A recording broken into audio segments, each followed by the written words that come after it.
Hello. This is the first part of a longer video based on chapter 3 of my book on city as landscape. The chapter is about the place of ideas in the landscape architectural design process. Part 1 supports the case for Christopher Alexander's pattern language being incorporated into the landscape design process. Part 2 will review the ways in which other types of structuralist thinking are important. And Part 3 will recommend a method for using structural patterns in the design process. Part 1 lasts about 30 minutes, and the whole video will be about 76 minutes. I published the podcast version and will put the whole on YouTube when it's done. Christopher Alexander is an Austro-English-American mathematician and architect who has been described as the world's leading design theorist. He proposed two radically different ways of dealing with the complexity in design. Let's begin with a caricature. After leaving England to study architecture at Harvard, Alexander became a classical East Coast highbrow, applying cold reason and higher mathematics to design. His 1964 Notes on the Synthesis of Form envisaged a modernist, computerized, and wholly rational design method, which didn't work. After moving to the West Coast, Alexander grew his hair and applied group creativity and folk wisdom to design. The pattern language was the result of this work. It was conceived as the archetypal core of all possible pattern languages, which can make people feel alive and human. So, let's consider the East and West phases of Alexander's thinking on design theory. First, the East Coast solution. Alexander's East Coast solution to the problem of complexity in design dates from the 1960s, when electronic computers first became generally available in institutions.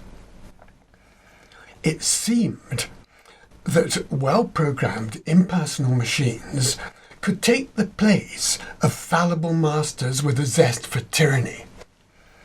Maybe the computers could even become superior masters.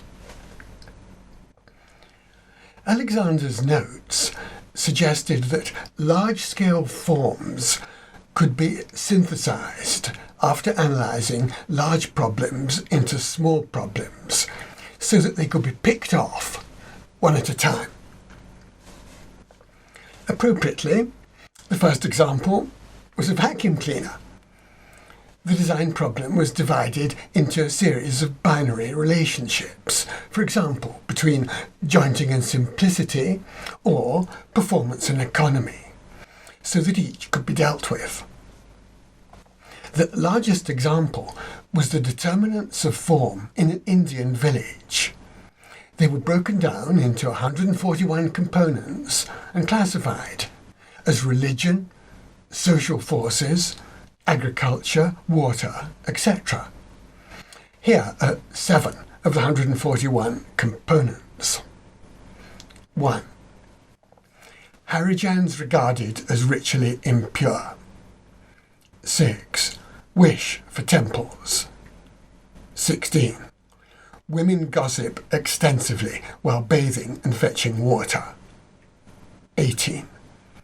Need to divide land among sons of successive generations. 79. Provision of cool breeze. 107. Soil conservation. 141. Prevent migration of young people and Harijans to cities. Before anyone takes offence at women gossip as a design problem, it should be noted that the list contained both design objectives and design problems. The full sequence was described as a tree of diagrams, as shown in Figure 2. 2 years later, Alexander had a change of heart, and in 1966 published his seminal essay, "A City is Not a Tree." By a tree, he meant a hierarchy. Alexander emphasized that cities are not hierarchies, and that when planners believe they are, they produce the horrors of planned towns with road hierarchies, business areas, and useless open space. The example of a bus stop was used in "A City is Not a Tree" to show that a bus stop is not merely a stage on a bus route. It also figures in patterns of shopping, walking, waiting, talking, etc. And these considerations led Alexander to argue against artificial cities and in favour of organic cities.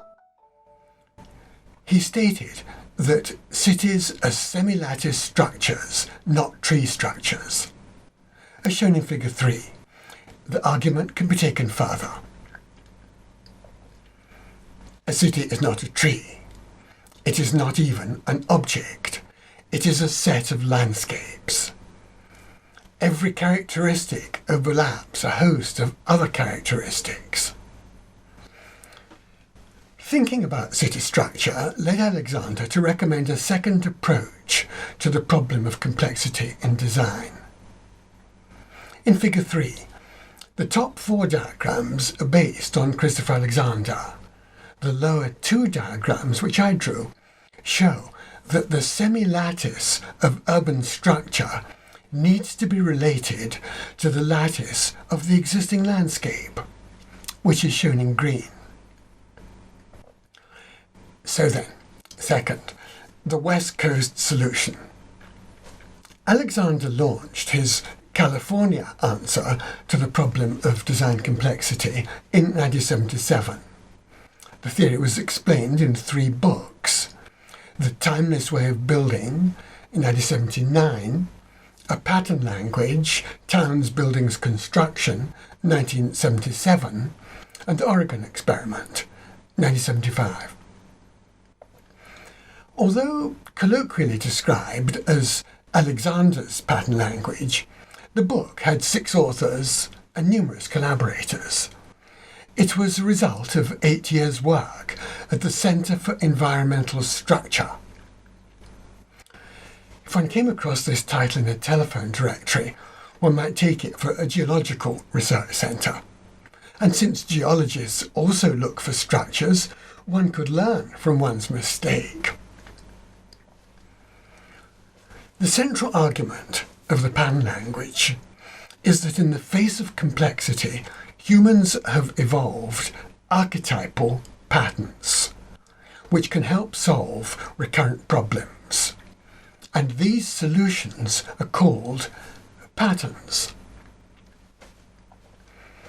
In primitive societies, birds and humans had ways of using mud and grass to make dwellings. They remained constant from generation to generation. In modern societies, a greater range of patterns is available. Yet, the pattern language argues, there are still ways of doing things that, over an endless period of time, have satisfied complex human requirements. An ancient example is finding a choice location for an outdoor seat. Neglect of this pattern has led to a modern tragedy. Most outdoor seats in most towns in most countries are woefully sited. Their locations are unprotected, isolated, noisy, and windy too. Claustrophobic, too hot or too cold. The ancient pattern was to place a seat near a tree, with its back to a wall, in a sunny position, with a good view, as shown in Figure 4. The archetype for this solution balances prospect with refuge. J. Appleton, in The Experience of Landscape, a book published in 1975, sees this balance as a fundamental human need. It satisfies our desire for safety, comfort, and a good vantage point.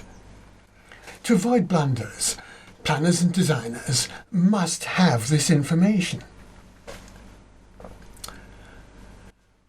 Using the ancient patterns will, Alexander asserts, produce the quality without a name. He explains, "The first place I think of when I try to tell someone about this quality is a corner of an English country garden, where a peach tree grows against a wall. The wall runs from east to west. The sun shines on the tree as it warms the bricks behind the tree, and the warm bricks themselves warm the peaches in the tree. It has a slightly dozy quality." In seeking to further describe this quality, Alexander considers the following adjectives: alive, whole, comfortable, free, exact, egoless, and eternal. But he rejects each of them, and the pattern language is described as timeless. Most of the book is devoted to accounts of the 253 individual patterns. As archetypes for good places, they have great theoretical importance for planners, architects, and landscape designers. Tony Ward is quoted on the dust jacket of the pattern language as saying, "I believe this to be perhaps the most important book on architectural design published this century. Every library, every school, and every first-year student should have a copy." With regard to the social aspect of design, I wholeheartedly agree. But let's review some enemies of the pattern language. Kimberly Dovey, in a 1990 article on the pattern language and its enemies, praises the language as a very powerful ideology indeed, perhaps the most rigorous single knowledge base in current environmental design theory. But he then reviews a savage host of 13 isms, charging downhill upon the language. The line of battle stands as follows: dualism, positivism, empiricism, capitalism, consumerism, individualism, postmodernism, formalism, relativism, gigantism, puritanism, totalitarianism, and pessimism. Like a good general, Dovey places the foes in groups, shown in Figure 6. Let's go through them. First, the epistemological enemies.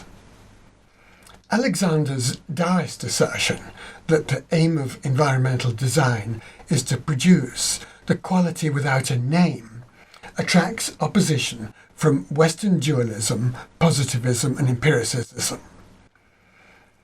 None of these philosophical movements has room for a quality that cannot be put into words, but which is supposed to be objectively verifiable. Second, the political enemies. Some of the patterns are in opposition to capitalism, consumerism, and individualism. They imply a reorganization of society along socialist lines, with controls on the property market and compulsory acquisition of private land. Third, the ideological enemies. Alexander's piecemeal approach to development is opposed to the gigantism, the totalitarianism, and the puritanical desire for order that characterizes large corporations and government departments. Fourth, the aesthetic enemies. In emphasizing the human context of environmental design, Alexander goes against the postmodernism, formalism, and relativism of current architectural theory. These tendencies emphasize style as a central objective in building design. In this foul horde, some enemies oppose Alexander, some oppose individual patterns, and some oppose the interconnecting language. This makes them easier to deal with. In a short essay, one can only propose strategies for deflecting the force of the charge. The epistemological enemies can be defused by letting go of the claim that patterns have objective certainty. For example, I disagree with pattern 144's instruction to concentrate the bathing room, toilets, showers and basins of the house in a single tiled area. But I can see that others may give this pattern their support. The political enemies can be thrown off the scent by removing a few of the patterns from the list. For example, pattern 79, which would make life difficult for students, could go. It tells us to do everything possible to make the traditional forms of rental impossible, indeed illegal. The aesthetic enemies can be accommodated by accepting, as Alexander has done, that there is an aesthetic dimension to environmental design. Pattern 134, for example, states that if there is a beautiful view, don't spoil it by building huge windows that gape incessantly at it. The ideological enemies can be dealt with by accepting that there are roles for both piecemeal and comprehensive approaches to planning.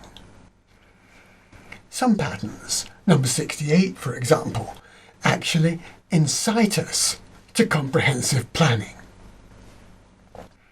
Alexander advises us to break the urban area down into local transport areas, each one between 1 and 2 miles across, surrounded by a ring road.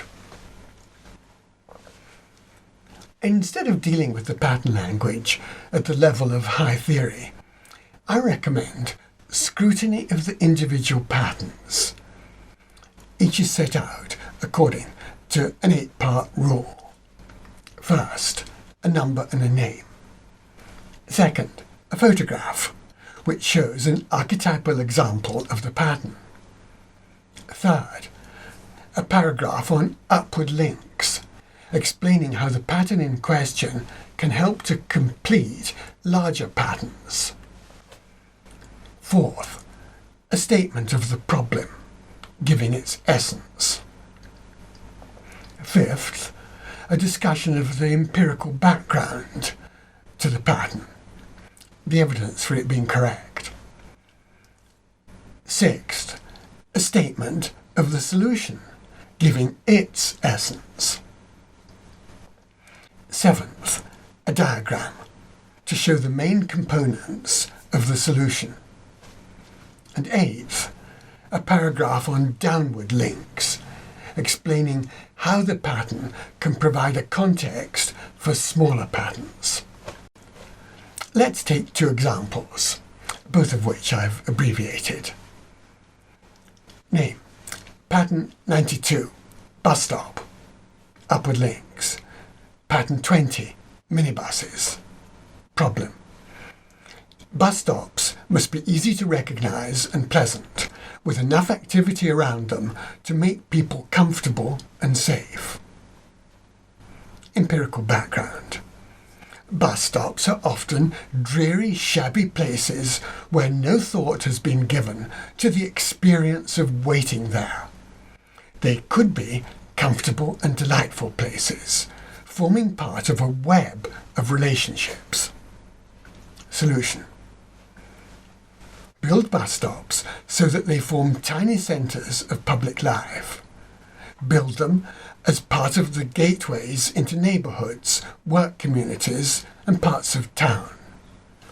Locate them so that they work together with several other activities, at least a newsstand, maps outdoor shelter, seats, and in various combinations, corner groceries, smoke shops, coffee bar, tree places, special road crossings, public bathrooms, and squares.